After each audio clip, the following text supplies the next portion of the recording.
¿Has escuchado hablar de ciencias sociales computacionales, de humanidades digitales? ¿Te gustaría entrar en este mundo, conocer más, explorar, integrar estas técnicas a tu investigación cotidiana, pero no sabes dónde empezar? Si es así, entonces este taller es para ti. A la hora de realizar cualquier investigación, el arqueo bibliográfico es uno de los primeros pasos, un paso fundamental. En él exploramos la literatura existente que concierne a nuestro tema de interés. Ahora, ¿podemos automatizar este proceso? Ya veremos cómo.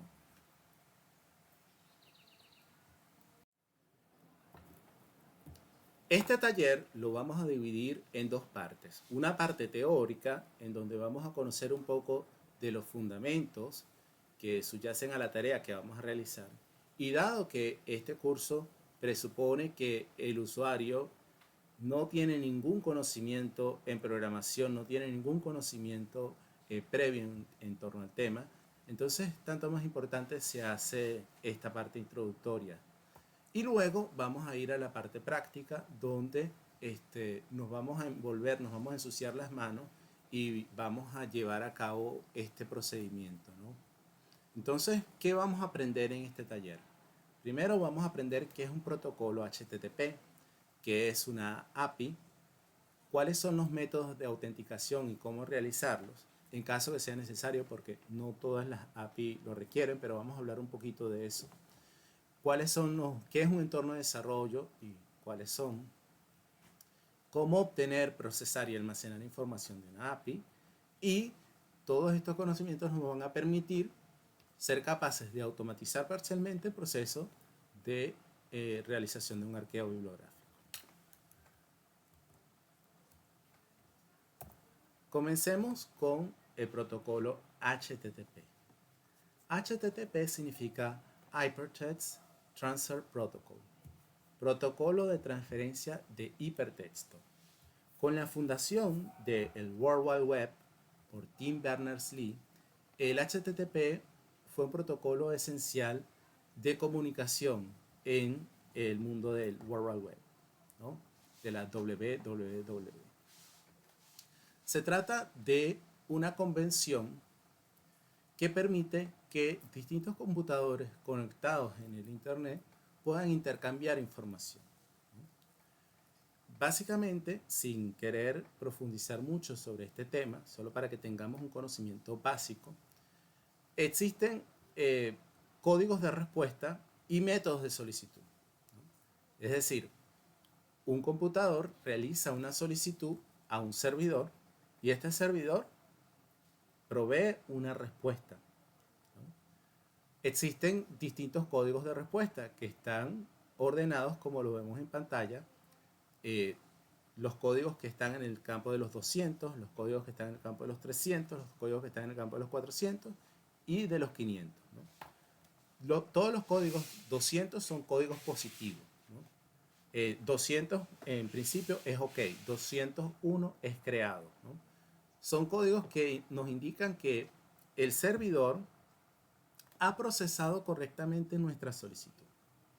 Los códigos 300 son redirección. No nos interesa mucho porque tiene que ver básicamente con la respuesta del servidor, el cual está redireccionando esa solicitud probablemente a otro servidor, ¿no? Los errores que sí tenemos que tener en cuenta son los 400 porque son errores del cliente. Son errores en nuestra solicitud. Por ejemplo, el error 404 es que estamos solicitando una página que no existe. 404 es no encontrado, ¿verdad? 401, por ejemplo, es no autorizado. Es que estamos solicitando información, pero no tenemos autorización para comunicarnos con ese servidor. No nos hemos autenticado o la autenticación fracasó, ¿ya? Los errores 500 son errores propios del servidor. Esto quiere decir que hay un problema, ¿verdad?, en el equipo que nos está enviando esa información. En este caso son errores que no nos conciernen, ¿no? Entonces, cuando hagamos las solicitudes a los servidores, básicamente nos interesan los errores que están en el orden de los 400, que son errores propios de nuestra solicitud. Ahora bien, Para realizar solicitudes hay un conjunto de métodos, ¿verdad? Son los métodos get, métodos post, métodos put y delete. El método put, el método post y delete. El método get es uno de los más comunes y, como lo dice la palabra inglesa get, obtener, utilizamos este método para obtener información del servidor, ¿no? Los métodos post y put se utilizan para enviar información al servidor. Por ejemplo, si tú estás en una página web que tiene un formulario o una planilla y tú viertes información en este formulario o planilla, esto por lo general se realiza, esta información se transfiere al servidor a través de un método POST, ¿no? El método PUT es similar. Algunos lo distinguen como que PUT es para actualizar información que está en el servidor, pero el método POST y el método PUT son similares. Se usa más el POST que el PUT. Y el método delete, como su nombre lo indica también, indica o se utiliza para solicitarle al servidor que borre un recurso que está guardado en su base de datos. Ahora, ahora que vimos estos elementos básicos de lo que es el protocolo HTTP y que habíamos dicho que el protocolo HTTP básicamente permite que las computadoras se comuniquen, ¿no? Y esto nos habla de un modelo de clientes y servidores. Ahora, clientes y servidores son roles, porque en ambos casos son computadores, son roles que asumen nuestro computador o que asume un computador en determinado instante, ¿no? Un servidor puede ser para en ciertos momentos cliente y viceversa, un cliente servidor. Ahora, sí es cierto que existen computadores que son dedicados especialmente a servidores, ¿no? Que tienen pues requerimientos técnicos especiales. No obstante, desde el punto de vista teórico, ¿verdad? No hay diferencia entre servidor y cliente, son computadores, ¿no? La diferencia es el rol que asumen. El servidor provee información a los clientes, quienes solicitan esta información, ¿no? Entonces, el protocolo HTTP es justamente el protocolo que permite este intercambio de información entre clientes y servidores, ¿no?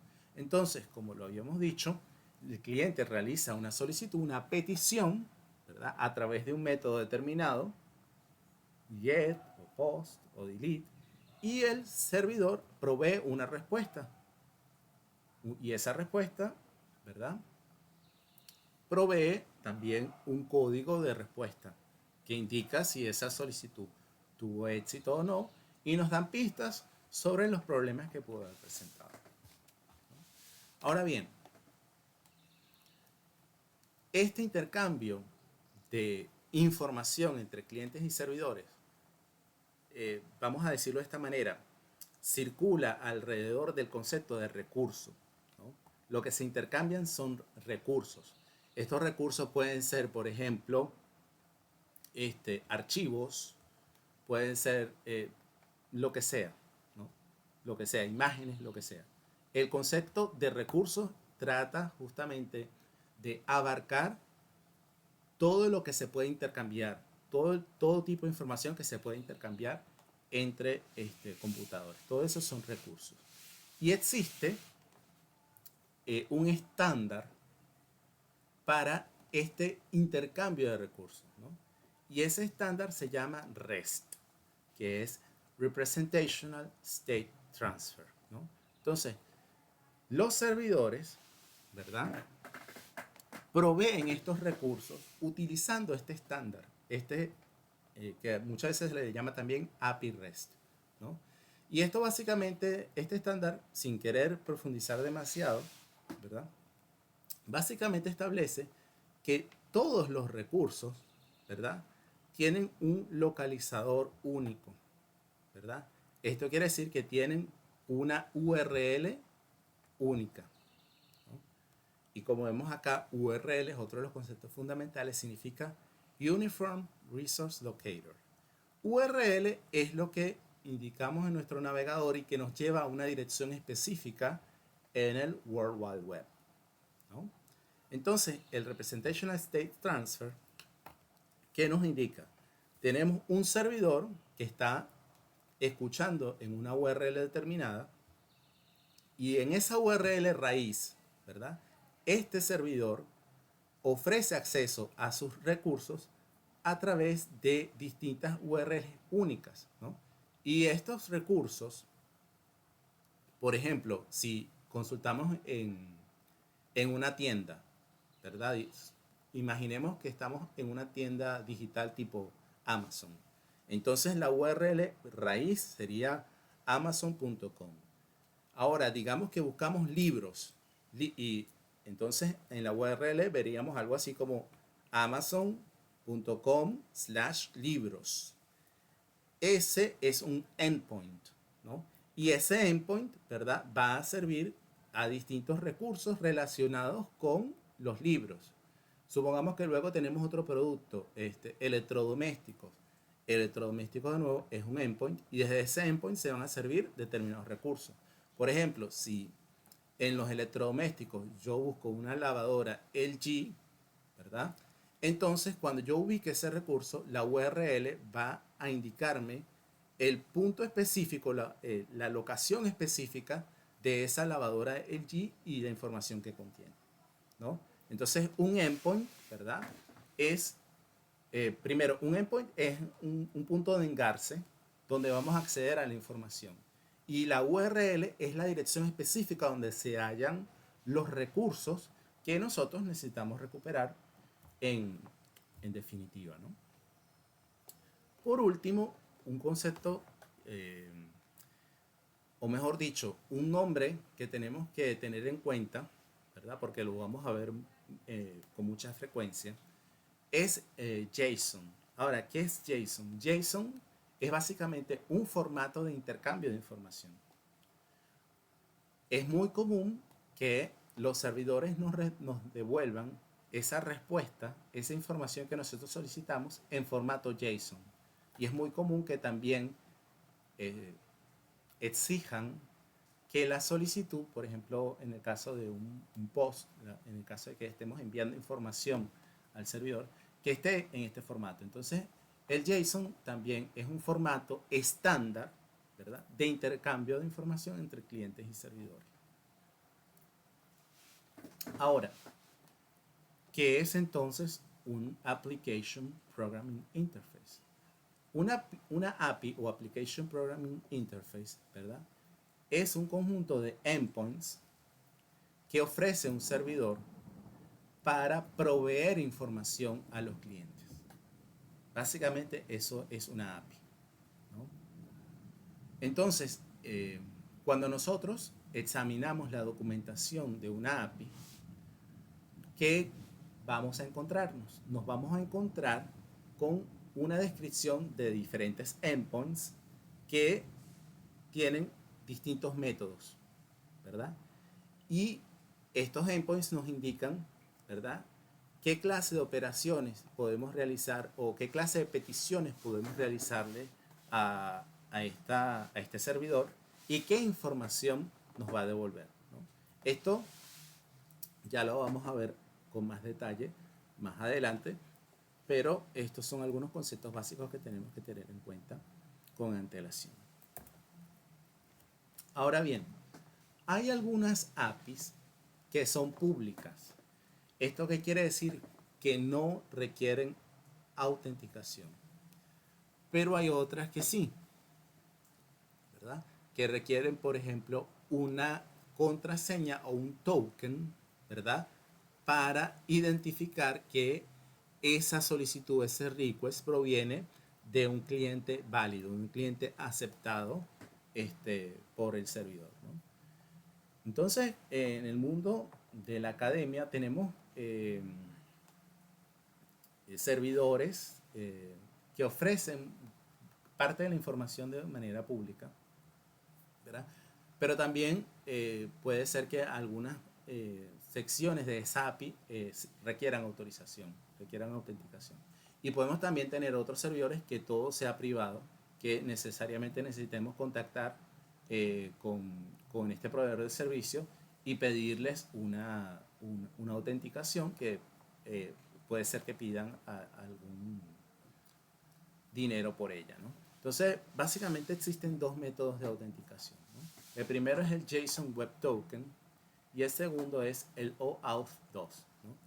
Esto, sin querer entrar en detalles técnicos, básicamente mi intención es que no les resulten extraños estos nombres, sino que logren identificar que se trata de métodos de autenticación que requieren las APIs y que básicamente implican que nosotros vamos a tener que pasar un token que nos identifique como usuarios en la solicitud, en la solicitud que le estamos haciendo al servidor. Luego vamos a ver con un poco más de detalle cómo es el cuerpo propiamente de una solicitud, ¿no? Y en qué lugar de esta solicitud, que van a ser los headers, ya lo vamos a ver, en qué lugar de la solicitud vamos a pasarle esta autenticación en caso de que sea requerido. Ahora bien, existen básicamente dos tipos de entorno de desarrollo. Entorno local, que implica que nosotros instalemos un conjunto de programas, un conjunto de paquetes en nuestro computador. Eso es el entorno de desarrollo local, ¿verdad? Por lo general requiere que instalemos lo que se llama un IDE, que es un Integrated Development Environment.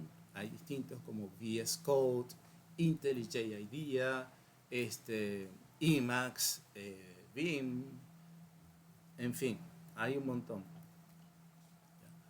Pero también tenemos entornos de desarrollo en la nube que no exigen que tengamos nada instalado, ¿no? Y que para empezar, dado que estamos muchos, o supongo que muchos de nosotros estamos empezando desde cero en este mundo, los entornos de desarrollo en la nube nos permiten saltarnos estos pasos de instalación que pueden ser un poco complejos para nosotros e ir directamente al grano.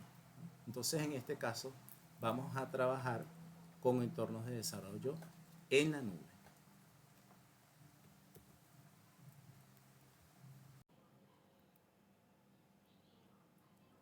Recomendaciones. Antes de ponernos manos a la obra, hay un conjunto de recomendaciones que me gustaría hacerle. Una de carácter general y otras de carácter específico con respecto a este taller. Desde el punto de vista general, cuando vamos a abocarnos a la tarea de aprender a programar, una de las cosas que tenemos que tener en cuenta es que se trata de una actividad donde muchas veces las cosas fallan. No estamos acostumbrados por lo general a este tipo de actividades. Y cuando empezamos, tendemos a frustrarnos muy rápido porque vemos que las cosas salen mal. Sin embargo, tenemos que tener en cuenta que en la programación es relativamente normal que los sistemas fallen, sobre todo cuando estamos desarrollando, y que muchas cosas no funcionen. Entonces hay que aprender cierta tolerancia a la frustración cuando estamos aprendiendo. Y no tenemos que ser tan duros con nosotros mismos, porque incluso los desarrolladores profesionales se encuentran todo el tiempo con muchísimos problemas y las cosas nunca, casi nunca salen a la primera. Entonces esto nos lleva al segundo punto, que es el incrementalismo. ¿Qué queremos decir con esto? Prueba una sola cosa a la vez. No trates de hacer muchas cosas a la vez y luego probar. Prueba siempre una cosa a la vez. Y esto te va a permitir también aplicar la tercera recomendación general, que es aplicar el método científico, ¿verdad? Plantea hipótesis y trata de probar estas hipótesis. Esto es más fácil si implementas una sola cosa a la vez, porque si tú realizas múltiples cambios en tu código y luego el código se rompe, se quiebra, deja de correr, va a ser mucho más difícil rastrear la raíz del problema. Entonces, realiza un solo cambio a la vez y prueba, un cambio y prueba. De esta forma va a ser más fácil rastrear el error y de esta forma también va a ser más fácil aplicar justamente el razonamiento científico, ¿verdad? Y poder formular hipótesis que al final del día nos lleven a dar con la raíz del problema. Por último, en cuanto a las recomendaciones generales, quisiera decirles que si ustedes van a invertir tiempo en aprender a programar, ¿verdad? Para meterse en este campo de las ciencias sociales computacionales, tienen que pensar que es una inversión que están haciendo a largo plazo. El tiempo que van a invertir en desarrollar herramientas va a ser mucho y al principio les va a parecer que de repente no vale la pena, que la forma tradicional que tienen de hacer las cosas les rinde frutos muchísimo más rápido y en realidad así va a ser al principio. Pero tengan en cuenta que las herramientas que ustedes van a ir construyendo, ¿verdad? A medida que pase el tiempo, van a poder seguir construyendo sobre ellas. Van a ser como pilares, ¿verdad? Para estructuras mucho más grandes, estructuras que van a poder dar pie a investigaciones de largo aliento, van a poder servir de, vamos a decirlo así, pivote para poder establecer estructuras de colaboración con otros colegas. Es decir, piensen que es una inversión de nuevo a largo plazo, porque las herramientas que ustedes van a usar, la idea no es que las usen y las olviden, sino que vayan construyendo sobre ellas, ¿no? Entonces, esta es una inversión que les va a rendir frutos a largo plazo. Esto que van a hacer al principio va a consumirles muchísimo tiempo y de repente no les va a rendir los frutos a lo que ustedes están acostumbrados cuando hacen este tipo de investigación de la forma tradicional, manualmente. Entonces, tengan en cuenta esto. Luego, hay unas recomendaciones específicas con respecto a este taller también. Yo les recomiendo ir paso a paso. Es decir, este taller en horas de grabación tiene una duración específica. No traten de hacerlo todo en un solo día. Dedíquenle algunas horas a la semana, de lunes a viernes, o 6 horas entre sábado y domingo, ¿verdad? Pongamos que lo van a hacer en los fines de semana, ¿no? Y vayan a su ritmo, vayan a su ritmo. Luego traten de enfocarse en los conceptos fundamentales, antes que nada. Los qué y los por qué. ¿Por qué les digo esto? Bueno, porque las herramientas evolucionan con muchísima rapidez, como la tecnología misma. Entonces, las herramientas son los cómo. Los cómo siempre los podemos consultar en la internet. La internet está llena de cómo. Si vamos, por ejemplo, a la web, nos metemos en la página de Gitpod, en la página de CodeSpaces, vamos a ver los cómo, ¿verdad? Cómo hacer esto, cómo hacer lo otro, pero los porqués y los qués, ¿verdad? Ya son conocimientos fundamentales de los cuales vamos a encontrar en ese tipo de documentación mucha menor información. Si nosotros ya tenemos claro qué debemos hacer y por qué lo debemos hacer, entonces allí ya tenemos gran parte de la partida ganada, ya que estos principios cambian con mucha menor velocidad que los cómo. Luego, lo aprendido acá se puede aprovechar para cualquier lenguaje de programación. Estamos trabajando específicamente con Clojure, ¿verdad? Ya que es un lenguaje fácil de aprender justamente por ser funcional. Pero, por ejemplo, ustedes pueden escuchar para aprender programación científica o aprender ciencia de datos necesitas saber Python. Esto no es cierto. Ciertamente Python es un gran lenguaje, pero como Python hay muchos otros. Julia, Clojure, Java, C, por ejemplo. Python es solamente una gran interfaz del lenguaje C. Entonces, hay una cuestión en ciencias de la computación que se llama completitud en Turing. Todos los lenguajes de programación de alto nivel son completos en Turing. ¿Y esto qué quiere decir? Que lo que puedes hacer en un lenguaje lo puedes hacer en otro. Los lenguajes pueden replicarse entre sí, pueden recrearse unos dentro de otros. Yo puedo recrear Python en Java, Java en Python, ¿verdad? Y lo que puede hacer Python lo puede hacer Java y viceversa. Entonces, ustedes en las ciencias sociales, en el mundo de las ciencias sociales, tienen una ventaja que, por ejemplo, no se tiene en el ámbito de la industria en cuanto a desarrollo de software se refiere. Porque, por ejemplo, quien desarrolla software está atado a los lenguajes que más demanda tengan en el mercado, como por ejemplo Java, Python, JavaScript.